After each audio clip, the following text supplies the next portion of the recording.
यह वाक़िया हजरत अयूब अलैहिस्सलाम के उस दौर की है जब शैतान ने अल्लाह रब्बुल आलमीन के दरबार में अर्ज की, ए खुदा, मैं तुम्हारी कसम खाकर कहता हूँ कि अयूब नबी सिर्फ तुम्हारी दी हुई दौलत, सुख, शांति और आराम की वजह से तुम्हारी इबादत करते हैं।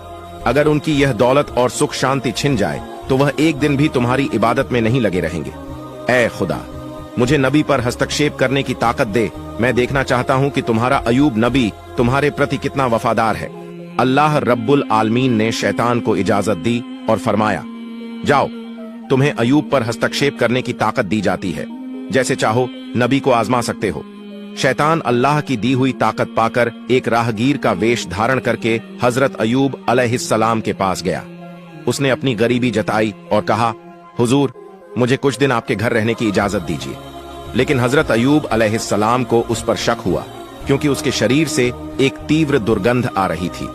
नबी ने उसकी अर्ज ठुकरा दी और फरमाया, मैं तुम्हें कुछ पैसे देता हूं, तुम कहीं और जाकर रहने का इंतजाम करो।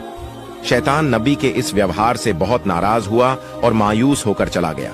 फिर उसने सोचा कि नबी को नुकसान कैसे पहुंचाया जाए।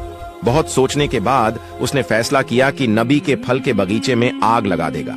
जैसा सोचा वैसा किया। एक दिन शैतान ने नबी के बगीचे में आग लगा दी। आग में कई फलदार पेड़ जलकर राख हो गए। बगीचे के कर्मचारी दौड़कर नबी के पास यह खबर लेकर पहुंचे। यह सुनकर हजरत अयूब अलैहिस्सलाम ने फरमाया, अल्हम्दुलिल्लाह, अल्लाह का दिया हुआ माल अल्लाह ने वापस ले लिया। इसमें मेरे चिंतित होने की कोई वजह नहीं।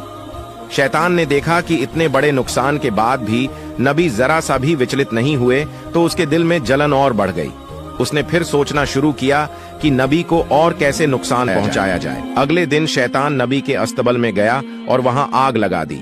आग तूफान की तरह फैली, जिससे सारे जानवर जलकर मर गए और कुछ गडेरिये भी आग में झुलस गए। बाकी गडेरिये यह खबर लेकर नबी के पास पहुंचे।